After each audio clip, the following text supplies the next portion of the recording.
Hello students, this is Neeraj Gupta.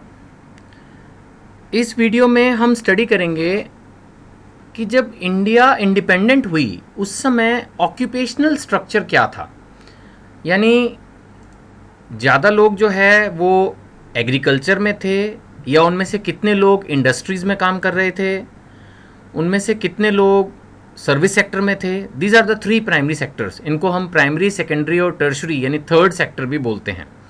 So that is the subject matter of discussion. तो अब देखेंगे, सबसे पहले है occupational structure on the eve of independence. इसको अगर हम स्टडी करें, ये डेटा आपके सामने नजर आ रहा है। सबसे पहले आप देखिए प्राइमरी सेक्टर की बात। तो जहां तक प्राइमरी सेक्टर है, इसमें 72.7% लोग लगे हुए हैं, जिसमें डायरेक्टली एग्रीकल्चर में 50, एग्रीकल्चर लेबर में 19.7, रफली 20%, और जो माइनिंग एंड अदर छोटे मोटे और काम है उस पर भी करीब 3%, यानी 73% जनता इंडिपेंडेंस के टाइम पे, स्टैटिस्टिक्स ऑफ 1951 आपको जो है पेश किए मैंने फ्रॉम द बुक्स ओनली। तो उस समय एग्रीकल्चर में 73% लोग जो है वो लगे हुए हैं। सेकेंडरी सेक्टर में है small and large scale industries, building, construction. इसमें आप देखेंगे तो हमारे करीब 10.1% यानी करीब 10% लोग लगे हुए थे। और जो टर्शरी सेक्टर है, सर्विस सेक्टर है, इसमें 17.2 करीब 17% लोग लगे हैं। तो देखा जाए तो 3/4 जो हमारी अर्निंग जनरेशन थी वो एग्रीकल्चर सेक्टर से जुड़ी थी, और सिर्फ 1/4 जो है वो हमारी इस सेक्टर में लगी थी। तो देखिए, जो एक डेवलप्ड इकोनॉमी होती है ना, उसमें सबसे ज़्यादा लोग जो हैं वो सर्विस सेक्टर में या प्रोडक्शन सेक्टर में होते हैं। एग्रीकल्चर सेक्टर में तो बहुत कम लोग होते हैं। और जो इंडियन इकोनॉमी थी, जैसा कि at the time of independence की अगर हम बात करें, तो वो बैकवर्ड इकोनॉमी कही जाएगी, बेशक ये बात सुनने में बुरी लगे। देखिए, एडवांस्ड सिस्टम्स आ चुके हैं एग्रीकल्चर के। तो ऐसा नहीं है कि जो दूसरी कंट्रीज़ हैं, डेवलप्ड हैं, वहाँ पर लोग एग्रीकल्चर नहीं करते, करते हैं, बहुत थोड़े से लोग करते हैं। और वो बहुत you can say less number of people generate large amount of output, क्योंकि उनके पास लेटेस्ट टेक्नोलॉजी होती है, लेटेस्ट सीड्स हैं, उनके पास सारे लेटेस्ट एग्रीकल्चर के जो कह सकते हैं सिस्टम्स, ऑपरेशंस हैं, टेक्निक्स हैं, जिससे वो हमारी इंडिया से भी बहुत अच्छी आउटपुट निकाल लेते हैं। ये बात भी हम आने वाले चैप्टर्स के अंदर स्टडी करेंगे। तो कुल मिलाकर बात यही सामने आ रही है कि इंडिया का इंडिपेंडेंस के टाइम यही पोजीशन थी कि ज़्यादातर लोग एग्रीकल्चर सेक्टर में लगे हुए थे, जिसकी वजह से उतनी ग्रोथ या उतना डेवलपमेंट नहीं हो पा रहा था जितना होना चाहिए। और हम ये पहले पढ़ चुके हैं कि एग्रीकल्चर उस समय सारा ज़मींदारों के हाथ में था, जो ज़्यादातर सिर्फ एक्सप्लॉइट करते थे, और एग्रीकल्चर डेवलप नहीं हो पाती थी। सो ऑक्यूपेशनल स्ट्रक्चर भी मोर और लेस जो है वो एक बैकवर्ड इकोनॉमी ही इंडिकेट कर रहा है। ठीक है ना। अगर हम देखते हैं, जैसा मैंने भी आपको कहा, तो इंग्लैंड एंड अमेरिका में सिर्फ 2% लोग, ओनली 2% पॉपुलेशन जो है वो इस काम में लगी हुई है। इंग्लैंड एंड अमेरिका में जस्ट 2%, जापान में 12%, जर्मनी में आप देख रहे हैं 4%। तो ये पॉपुलेशन बहुत कम है। सिर्फ थोड़े से लोग जो हैं डेवलप्ड कंट्रीज़ में एग्रीकल्चर में होते हैं, और वो अपनी कंट्री के लिए सफिशिएंट जनरेट कर लेते हैं। इंडस्ट्री में आप देखिए तो हमारे यहाँ सिर्फ 10% लोग लगे हैं, जबकि उसके कंपैरिजन में यूएसए में इंडस्ट्री में 32% लोग हैं, है ना। इंग्लैंड में 42% है, जापान में 39% है। यानी ये उनका one of the major sector है जो इंडस्ट्रीज में है। तो इसकी वजह से हम क्या कह सकते हैं कि जो हमारी ग्रोथ थी, उसको मैं क्या कहूँगा, उसको मैं बोलूँगा कि ये एक अनबैलेंस्ड ग्रोथ थी। अनबैलेंस्ड ग्रोथ क्यों थी?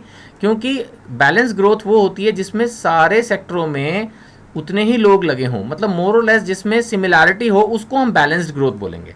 लेकिन हम अपनी इंडिया की जो इकोनॉमी है, जो इंडिया की जो ग्रोथ है, उसको अनबैलेंस्ड ग्रोथ बोलेंगे।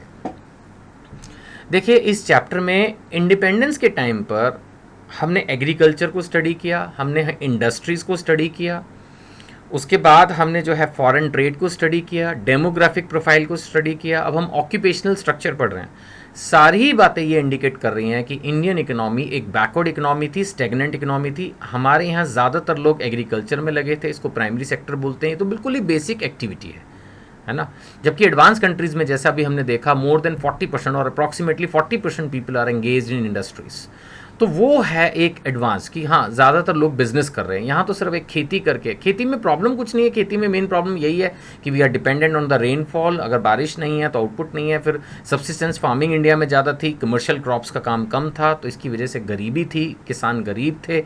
और वही है ओवरऑल, अगर सारे लोग खेती ही कर रहे हैं, किसान वाला फार्मिंग का ही काम कर रहे हैं और उसमें इनकम नहीं है, लॉसेज हैं, तो इंडिया कैसे, जब भारत के लोग गरीब होंगे तो ओवरऑल कंट्री भी तो गरीब ही रह जाएगी ना। तो ये रीज़न था जिसकी वजह से इंडियन इकोनॉमी जो है वो बैकवर्ड रह गई।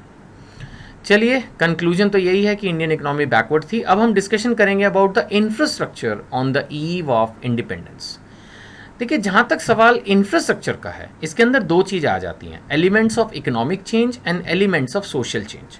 इकोनॉमिक चेंज में आ जाता है वो चीज़ें जो कि इकोनॉमिक यानी पैसा कमाने के लिए यूज़ हो रही हैं, इसमें सर्विस सेक्टर की सारी चीज़ें आ गई, जैसे transport, communication, banking. Social change के अंदर आ जाता है जैसे एजुकेशन, जो सोसाइटी को हेल्प कर रही है, हेल्थ एंड हाउसिंग। तो इंडिया के अगर हम देखें तो उस समय पोजीशन इन सभी चीज़ों में ओके ओके थी। थोड़ा ट्रांसपोर्ट तो जरूर डेवलप किया, जैसे हमने पढ़ाई था कि रेलवेज़ को इन्होंने डेवलप किया था, है ना। So development of infrastructure is a precondition to the growth and development of a country, right. Development of infrastructure is a precondition, यानी अगर कोई कंट्री ग्रो होना चाहती है तो इंफ्रास्ट्रक्चर तो अच्छा होना चाहिए ना, रोड्स तो अच्छी होनी चाहिए, बैंक्स अच्छे होने चाहिए, लाइट तो ना जाए वहाँ, ठीक है ना। इसी तरह से इंफ्रास्ट्रक्चर के अंदर जैसे सोशल भी आता है, एजुकेशन अच्छी हो, हेल्थ अच्छी हो, हाउसिंग अच्छी हो। देखिए इंडिया के टाइम, सॉरी इंडिपेंडेंस के टाइम तो सिर्फ average expectancy of life 32 years रह गई थी, दैट वाज टू लेस, है ना। सो ब्रिटिशर्स ने थोड़ा बहुत, देयर वाज सम डेवलपमेंट, यही चीज़ आपकी किताबों में लिखी है कि ब्रिटिशर्स ने थोड़ा बहुत डेवलप तो किया था ट्रांसपोर्ट एंड कम्युनिकेशन को, रेलवेज उस पर उन्होंने थोड़ा बहुत काम किया था, वो बात अलग है। ऑब्जेक्ट उनका डेवलप करना नहीं था, ऑब्जेक्ट उनका एक्सप्लॉयटेशन था। उन्होंने पोर्ट्स एंड रोड्स को भी डेवलप किया, लेकिन फिर वही बात आती है कि पोर्ट्स और रोड्स को डेवलप करने का उनका ऑब्जेक्ट क्या था कि अपना माल जो फॉरेन कंट्री से लाएं उसको पोर्ट्स के थ्रू इंडिया में लाके रोड्स के थ्रू पूरी कंट्री के अंदर जाकर बेच पाएँ, और जो भी रॉ मटेरियल जहाँ से भी इकट्ठा हो उसको अपनी कंट्री में ले जाएं, है ना। सो कुल मिला के इतना ही कहा जा सकता है कि इंफ्रास्ट्रक्चर इंडिया का स्लाइटली बेटर था। यानी अगर हम देखते हैं एग्रीकल्चर बुरी हालत में था, इंडस्ट्रीज बुरी हालत में थी, फॉरेन ट्रेड वैसे तो अच्छा था लेकिन ज़्यादातर एक्सपोर्ट ऑफ रॉ मटेरियल हो रहा था, मैं उसको भी बुरी हालत में मानूंगा। Demographic profile, high birth rate, high death rate, high infant mortality rate, high population poverty के साथ, तो कुल मिलाकर वो भी बुरी हालत में था। और ऑक्यूपेशनल स्ट्रक्चर भी मैं कहूँगा बुरी हालत में था, क्योंकि 70% से ज़्यादा जनता एग्रीकल्चर सेक्टर में लगी है। तो जो हमारे 6 पैरामीटर्स हम डिस्कस कर रहे हैं इस चैप्टर में, तो जो लास्ट में जाके जो छठा हमारा पैरामीटर आया है, द 6th पैरामीटर, कौन सा है हमारा 6th पैरामीटर, जैसा कि अभी हमने देखा हमारा 6th पैरामीटर है इंफ्रास्ट्रक्चर का, जिसके अंदर हम बात कर रहे हैं ट्रांसपोर्टेशन की, रोड्स की, पावर की, हाउसिंग की और चीज़ों की। यहाँ पर थोड़ा सा देयर वाज सम डेवलपमेंट। इस एरिया को हम ये नहीं कह सकते कि ये बिल्कुल फ्लॉप था, यहाँ कुछ काम था, बट ऑब्जेक्ट इनका एक्सप्लॉयटेशन था। इसलिए जो थोड़ा बहुत इन्होंने डेवलप किया अभी वो सिर्फ अपने फायदे के लिए किया।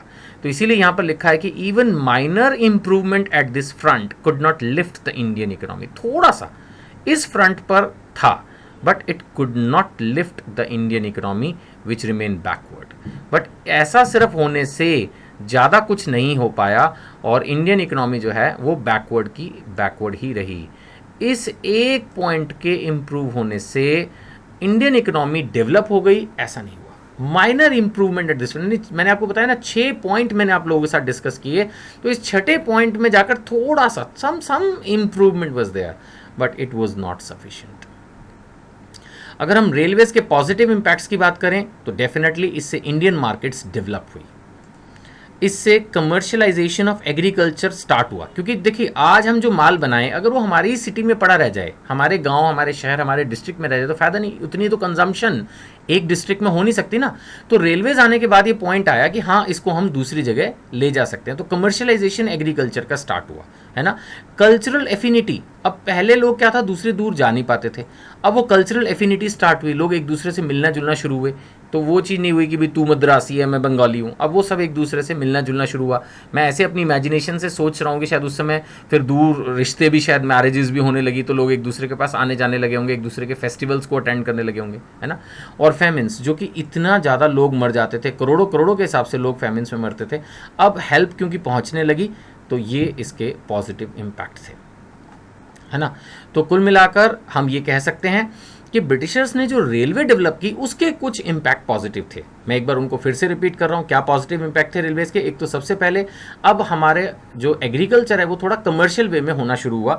लोगों को लगा कि अगर हम ज़्यादा ग्रो करते हैं या कोई कमर्शियल क्रॉप ग्रो करते हैं तो ऐसा नहीं है कि उसको हमें अपने ही मोहल्ले में या अपने ही डिस्ट्रिक्ट गाँव शहर में बेचना, वो दूसरे इलाकों में भी जाके बेच सकते थे, उनका सामान दूसरे शहरों में भी जा सकता था। कल्चरल एफिनिटी भी बढ़ी, लोग एक दूसरे को पहचानने लगे, डिफरेंट डिफरेंट स्टेट्स में जाना आसान हो गया। इवन कोई महामारी, कोई फैमिन, अकाल जैसी कोई सिचुएशन आती थी तो उसमें भी फाइट पॉसिबल हो पाई। तो ओवरऑल रेलवे का ये एक पॉजिटिव एस्पेक्ट तो था। वो बात अलग है कि इसके नेगेटिविटी देखेंगे तो अल्टीमेटली इससे हमारा एक्सप्लॉयटेशन बढ़ा, क्योंकि नाउ ब्रिटिशर्स हमारा माल, रॉ मटेरियल किसी भी एरिया से ले जाकर पोर्ट्स के थ्रू अपनी कंट्री में ले जा सकते थे, और अपना बनाया हुआ माल जो फॉरेन कंट्रीज़ का था वो पोर्ट्स के थ्रू इंडिया में एंटर करवा के रोड्स के थ्रू, रेलवेज़ के थ्रू हर मार्केट को कैप्चर कर सकते थे। तो वही चीज़ जो है, हम नेगेटिव इम्पैक्ट ऑफ रेलवेज़ की बात करेंगे कि अब एक्सपोर्ट ऑफ रॉ मटेरियल जो है वो बहुत ईजी हो गया था, और वहीं इंपोर्ट ऑफ फिनिश गुड्स की हम बात करें जो ब्रिटिशर्स का था वो बहुत ईजी हो गया। तो दोनों मिलाकर, कुल मिलाकर इसको हम ये कह सकते हैं कि ओवरऑल रेलवेज़ का जहाँ पॉजिटिव एस्पेक्ट था वहाँ कुछ नेगेटिव भी था। अब लास्ट में हम ये कंक्लूड करना चाहते हैं कि was there any positive impact, कि क्या ब्रिटिशर्स का कोई पॉजिटिव इम्पैक्ट भी था। ब्रिटिशर्स ने इतने साल हमें रूल किया, was there any positive impact of the British rule in India? नहीं। आप कुछ पुराने लोगों से मिलो तो कई लोग बोलते हैं यार ब्रिटिशर्स तो बहुत अच्छे थे, उस ज़माने में लॉ एंड ऑर्डर अच्छा था। देखो तो उनकी बनाई हुई इंडिया में जैसे पार्लियामेंट है या जो भी उनकी बनाई हुई पुरानी बिल्डिंग्स हैं, कनॉट प्लेस बोलते हैं जिस तरह से उन्होंने वो डेवलप किया, मैं दिल्ली का एग्जांपल ले रहा हूँ। ऐसे इंडिया में उन्होंने कई जगह कुछ इस तरह की एडमिनिस्ट्रेटिव बिल्डिंग्स बनाई हैं, कुछ उन्होंने लॉ ऐसे क्रिएट किए जो आज भी हम फॉलो कर रहे हैं। अब जैसे आप कॉमर्स के स्टूडेंट्स हैं तो आगे जाके देखते हैं कि कुछ ऐसे एक्ट हैं जो बिफोर इंडिपेंडेंस बनाए गए थे और आज भी वो एज इट इज़ हम यूज़ कर रहे हैं। तो ब्रिटिशर्स ने, ये बात तो है, थोड़ा एडमिनिस्ट्रेशन का स्टाइल सिखाया। रेलवेज़ के पॉजिटिव इम्पैक्ट भी हैं अगर नेगेटिव हैं तो, कहीं ना कहीं उन्होंने रेलवेज़ इंफ्रास्ट्रक्चर को डेवलप किया, ठीक है ना। आपकी बुक्स में नहीं पॉइंट दिया हुआ, लेकिन देखा जाए तो उन्होंने पूरे वर्ल्ड को इंग्लिश दी, और वो इंग्लिश भी कहीं ना कहीं पूरे वर्ल्ड को जोड़ने के काम आई, क्योंकि पहले हर प्रांत, हर राज्य की भाषा अलग थी तो लोग एक दूसरे से बात नहीं कर पाते थे। वो कॉमन लैंग्वेज इंग्लिश ब्रिटिशर्स ने दी थी जो आज तक काम आ रही है। इंटरनेट डेवलप कहाँ से होता अगर इंग्लिश ना होती? आज तो इंटरनेट में डिफरेंट लैंग्वेजेस में हम कन्वर्ट कर लेते हैं चीज़ों को, बट ये तो अब ना, ओरिजिनली तो इंटरनेट इंग्लिश की वजह से ही पॉपुलर हो पाया ना, क्योंकि पूरे वर्ल्ड के लोग, अब चाइना वाले चाइनीज़ बोलें, जापान वाले जापानीज़ बोलें, रशिया वाले रशियन बोलें, जो मर्जी कुछ भी बोलते रहो, इंग्लिश सबको थोड़ा बहुत आती है। तो यही एक कॉमन लैंग्वेज है पूरे वर्ल्ड को जो बांध रही है। तो ब्रिटिशर्स का भी एक पॉजिटिव इम्पैक्ट तो था, है ना। तो नेगेटिव तो था ही था, बट क्वेश्चन ये है कि क्या पॉजिटिव इम्पैक्ट भी था कुछ ब्रिटिश रूल का। तो सबसे पहली बात तो यह था कि ये फार्मर्स हैं वो अब एग्रीकल्चर को बिजनेस की तरह लेने लगे। मैंने कहा ना, देखिए रेलवेज डेवलप हो गई थी, अब वही लोग सोचते थे कि हाँ ठीक है भैया, हम अपना सामान जो है वो दूसरे इलाकों में जाके बेच लेंगे। और कहीं ना कहीं ब्रिटिशर्स ने भी उनको सब्सिस्टेंस फार्मिंग से शिफ्ट किया था। हमने बिल्कुल शुरू में पढ़ा था कि उनको इंडिगो के लिए इंस्पायर किया कि भाई चलो नील का पौधा उगाओ। बाद में फिर वो और कमर्शियल क्रॉप्स पे भी शिफ्ट होने लगे। पहले तो वो सिर्फ वही चीज़ें ग्रो करने की सोचते थे जो वो खुद खा लें। तो कहीं ना कहीं ब्रिटिशर्स का ये एक पॉजिटिव एस्पेक्ट था। इसके अलावा रेलवे, ये तो हम पढ़ ही चुके हैं। देन फाइटिंग द फेमिन्स, बाद में स्पेशली लास्ट में जाकर फाइटिंग द फेमिन्स भी उन्होंने, जो road means of transport actually जो उन्होंने डेवलप किया उसकी वजह से फाइटिंग ऑफ फेमिन्स जो है वो कंपेरेटिवली ईजी हो गया था, है ना। इसके अलावा उन्होंने मॉनेटरी सिस्टम को डेवलप किया। बिना मॉनेटरी सिस्टम के बार्टर सिस्टम जो था वो पुराना सिस्टम था, चीज़ें ग्रो नहीं हो पा रही थी। और इसके अलावा जैसे मैंने कहा, उन्होंने कुछ law and systems of efficient administration भी हमें प्रोवाइड किए हैं। तो कहीं ना कहीं इन चीज़ों का इम्पैक्ट है, कहीं ना कहीं इन चीज़ों का इम्पैक्ट है कि जो उन्होंने हमें law and efficient systems of administration दिए हैं उसका अपना एक इम्पैक्ट है। जो लॉ वो दे गए हैं ब्रिटिशर्स, आज भी वो हमारे काम आते हैं। ऐसा नहीं कि वो यूज़लेस लॉ हैं। तो जो अब जो वो एडमिनिस्ट्रेशन के सिस्टम्स बना के चले गए, है ना, जो मैंने कहा एडमिनिस्ट्रेटिव बिल्डिंग्स उन्होंने बनाई, तो कहीं ना कहीं ब्रिटिश राज के कुछ तो पॉजिटिव हैं ही। आमतौर पर भगवान की बनाई इस दुनिया में ना, मैं ऐसा सोचता हूँ कि कुछ भी एकदम पॉजिटिव या एकदम नेगेटिव नहीं होता। तो ब्रिटिशर्स के नेगेटिव, मैंने पिछली 6 वीडियो में इतना नेगेटिव ब्रिटिशर्स के बारे में बोला है, लेकिन अब लास्ट में जाके अब क्वेश्चन ही आ गया कि भाई क्या इसका कोई पॉजिटिव भी है क्या। तो फिर मुझे बोलना ही पड़ेगा ना, भाई कहीं ना कहीं उन्होंने हमारे फार्मर्स को बिजनेस करना सिखाया, रेलवेज दी, मॉनेटरी सिस्टम दिया, लॉ दिए, तो कुछ तो ब्रिटिशर्स दे के ही गए। बिल्कुल ही सब कुछ ही एकदम ख़त्म नहीं है, कुछ थोड़ा बहुत पॉजिटिव भी है। तो कुल मिलाकर कंक्लूडिंग फैक्ट्स के ऊपर अब मैं उतर रहा हूं कि what is the concluding facts, है ना, कि भाई अब लास्ट में चैप्टर फिनिश हो रहा है तो क्या हम कंक्लूड कर पाए। तो एक कंक्लूजन पक्का है क्या, कि भाई इंडिया जो है वो बैकवर्ड थी। क्वेश्चन यहां से शुरू हुआ था कि भाई क्या इंडिया बैकवर्ड थी, तो हम इस बात पर बिल्कुल कंक्लूड कर सकते हैं at the end of the chapter. Now I am finishing in this video our first chapter, और हमारा कंक्लूजन यही है कि on the eve of independence India was a backward economy, India was a stagnant economy, grow ही नहीं कर रही थी। इसीलिए फिर 5 ईयर प्लान्स को इंट्रोड्यूस किया गया, जिनके बारे में हम नेक्स्ट चैप्टर में पढ़ना शुरू कर रहे हैं, और उसके बाद फिर ग्रोथ होनी शुरू हुई है। दैट इज द कंसेप्ट, है ना। तो सबसे पहली बात यही है कि हमारे पास बैकवर्ड एंड स्टेगनेंट इकोनॉमी थी, इसमें कोई डाउट नहीं है। इसके अलावा जो हमारा एग्रीकल्चर था उसमें ज़मींदारी सिस्टम था, और ज़मींदारी सिस्टम ने कुछ भी डेवलप होने नहीं दिया। ये इंडिपेंडेंस के आसपास की बात कर रहे हैं। इंडियन हैंडीक्राफ्ट्स की अगर हम बात करें तो वो इंडस्ट्री हमारी बर्बाद कर दी गई, हाई टैक्सेस लगा दिए गए। कैपिटल गुड्स इंडस्ट्री उस समय नहीं थी, there was no capital goods industry, that was another negative point. Then imports exports जो थे वो but mainly serving the financial interest of the Britain only, that was also one of the point कि सारा British ने ही control कर रखा था। जो हमारा ऑक्यूपेशनल स्ट्रक्चर है वो भी बैकवर्डनेस को शो कर रहा था। पॉजिटिव के नाम पर थोड़ा बहुत रेलवेज, पोर्ट्स और ये जो चीज़ें हैं ये थोड़ी हम कह सकते हैं एट द मोस्ट डेवलप हुई। सो 5 ईयर प्लान्स को लॉन्च करना पड़ा इकोनॉमी को डेवलप करने के लिए, क्योंकि वो काफ़ी बैड शेप में थी, है ना। So these are the facts. मैंने बहुत बार जो है इसको डिस्कस भी कर लिया है ऑलरेडी, तो I think now you easily understand it. So इतना ही है। कोई भी आपको दिक्कत हो, मेरे नंबर्स आपको जो है अवेलेबल ही हैं। ये सारी वीडियोस आपको जो है मिल ही रही हैं यूट्यूब के थ्रू। अगर आप परचेज़ भी करना चाहें तो इन नंबर्स पे आप कांटेक्ट करके इन वीडियोस को परचेज़ भी कर सकते हैं, सो दैट आपको डाउनलोड ना करना पड़े और ईजिली आप इन वीडियोज़ को देख सकें। ठीक है, thank you so much. This is Neeraj Gupta.